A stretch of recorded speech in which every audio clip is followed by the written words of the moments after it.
Welcome to the Real News Network. I'm Kim Brown in Baltimore. The New York Times and NPR is reporting that President-elect Donald Trump has secured more than the 270 Electoral College votes needed to become our 45th president. Now, it must be noted that these Electoral College votes won't be officially confirmed until Congress votes on it, or at least opens the votes next month, January the 6th. But December 19th is when 538 designated electors meet in their respective state capitals to cast their Electoral College votes for their party's presidential candidate. Now, this time around, we saw protests across the country at state capitals, many of those trying to convince Republican electors to flip their electoral votes against Donald Trump. Now, this is usually an uneventful procedural event, but as we all know, nothing about the 2016 campaign has been what most would describe as typical. And many are closely watching what possible faithless electors may do, especially when Republican electors do, whether or not they will mount a revolt against Donald Trump, whom at least one Texas Republican elector described as not fit for office. But today we're joined with Dr. Gerald Horne. Dr. Horne holds the John J. and Rebecca Morris Chair of History and African American Studies at the University of Houston. He's also the author of many books, including most recently the one titled The Counter-Revolution of 1776, Slave Resistance and the Origins of the United States of America. Dr. Horne, we appreciate you joining us again. Thank you. Thank you for inviting me.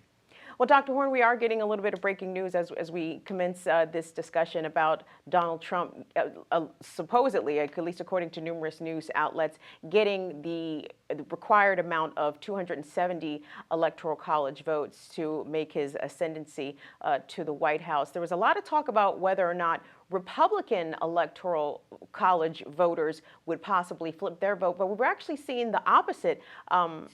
More than several reports of Democratic Electoral College voters changing their votes, not from Hillary Clinton, not even necessarily to Bernie Sanders. A couple supposedly went for Bernie Sanders, but we saw other names tossed out there, including Colin Powell. What do you make of the 2016 Electoral College vote procedure?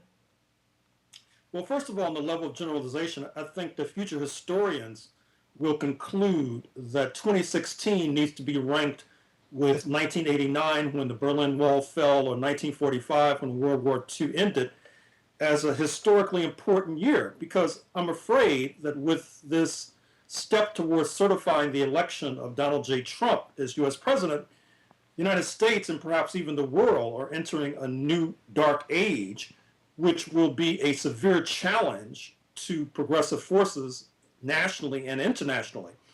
With regard to the vote of the Electoral College, I think that some of those who chose not to cast their electoral vote for Hillary Clinton but for Bernie Sanders were trying to send a message of encouragement to the Sanders voters and trying to get them to gear up for the severe challenge that we will all be facing in the next 4 years with the election of this eminently unqualified man, Donald J. Trump, to be U.S. president.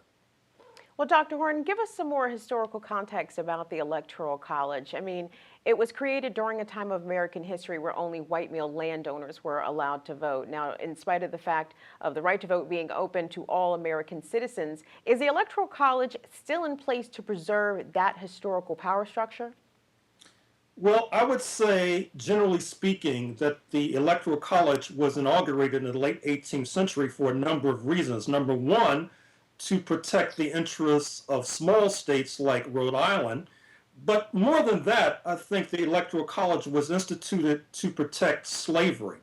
That is to say that there was an idea that states like Virginia, which had substantial populations of enslaved Africans, there was a question as to whether or not they should be counted for purposes of population as 5/5 of a human being or 3/5 of a human being.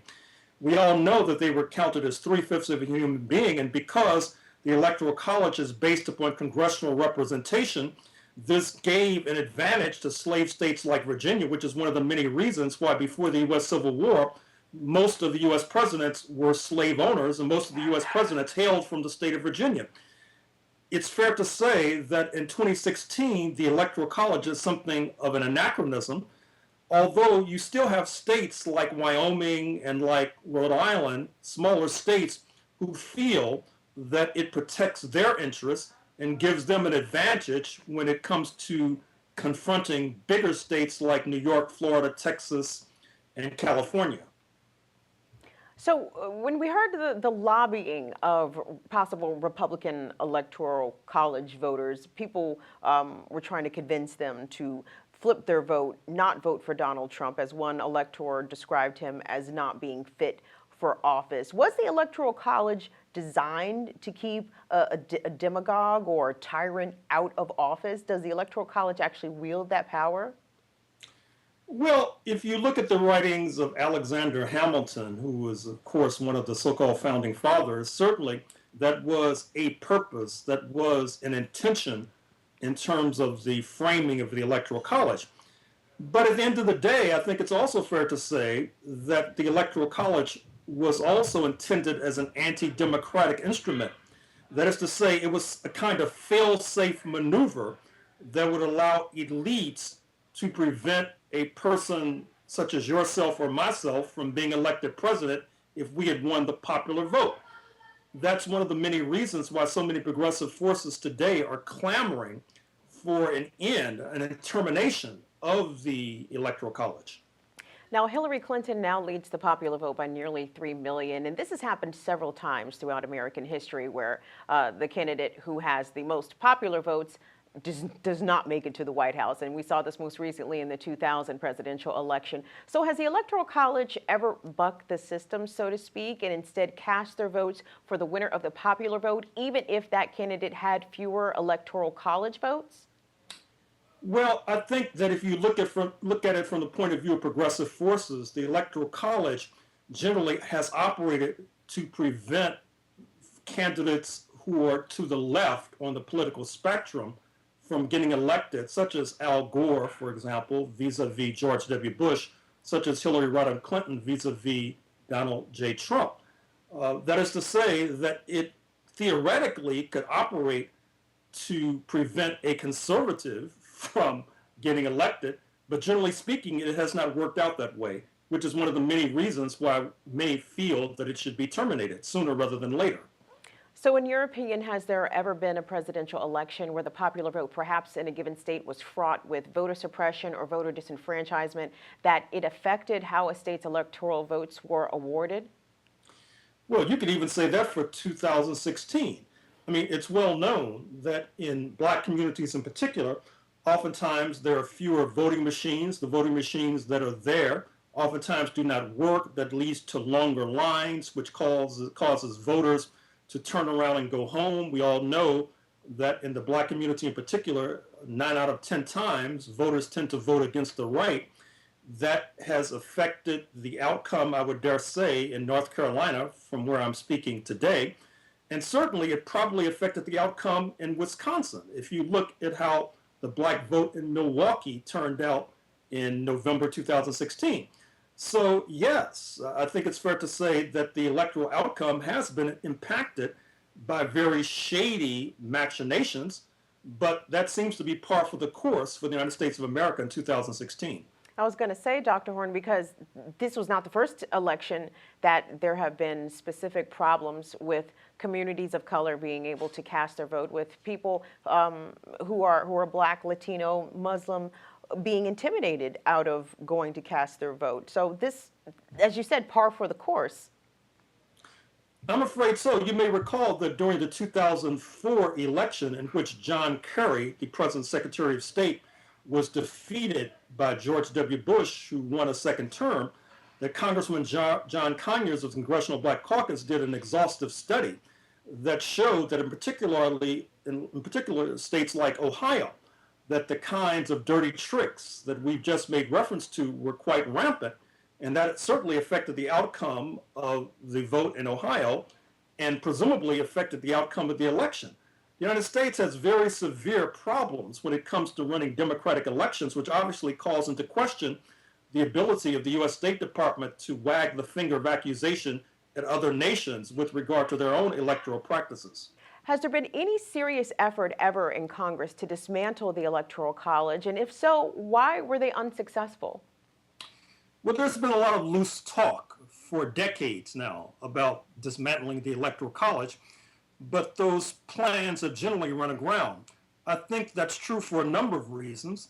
One, as noted, you have a number of states, such as Rhode Island, such as Wyoming, where senators and members of Congress object to this.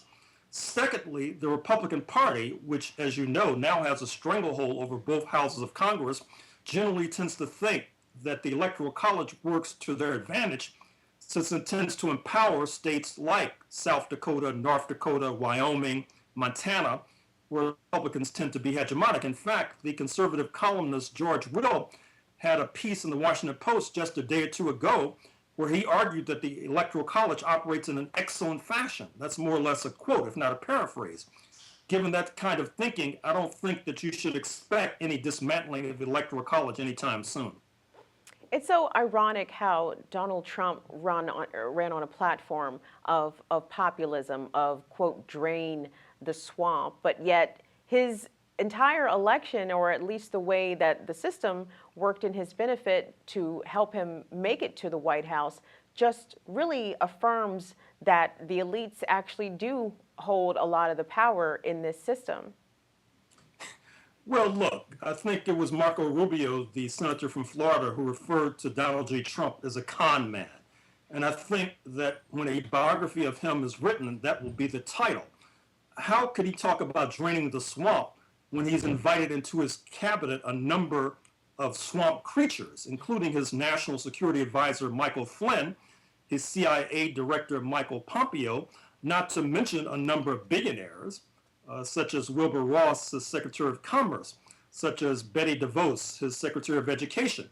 I think that the voters who voted for Donald J. Trump, presumably in good faith, thinking that the swamp would be drained, should feel that they've been bamboozled, they've been cheated. Well, Dr. Horne, I mean, in your opinion, as we move forward from this very fraught and contentious election, is it possible for the United States to even have what I guess most would describe as a democracy if the Electoral College remains in place? As you mentioned earlier, it's been serving in a way to keep more progressive minds and personalities out of the White House and to make sure that the conservative ones do make it in. So can America ever be a democracy with this system remaining as it is? Well, that's the $64 question, and I would have to answer the question negatively. That is to say that when you have a Hillary Rodham Clinton who gets almost 3 million more votes than Donald J. Trump, and yet she loses the election, that calls into question the bona fides of U.S. democracy. Certainly, I think that one of the top priorities going forward for the progressive movement should be to abolish the Electoral College and declare that the winner of the popular vote is the winner of the U.S. presidential election. Now, you have this interstate compact that a number of states have entered into, which suggests that these states, which include places like Illinois, will cast all of their electoral votes for the winner of the popular vote. But as of now, states who have decided to sign on to the interstate compact only comprise about 165 of the 270 electoral college votes that are needed to win the election. I don't think that we should expect any change because, as noted, the conservatives and the Republicans feel that the electoral college operates to their benefit, and so they see no reason to change. Indeed, we've been joined with Dr. Gerald Horne. Dr. Horne holds the John J. and Rebecca Morris Chair of History and African American Studies at the University of Houston. He's also the author of many books. You should check out his latest titled The Counter-Revolution of 1776, Slave Resistance and the Origins of the United States of America. Dr. Horne, as always, we appreciate your expertise. Thank you for inviting me. Thank you, and we appreciate you watching the Real News Network.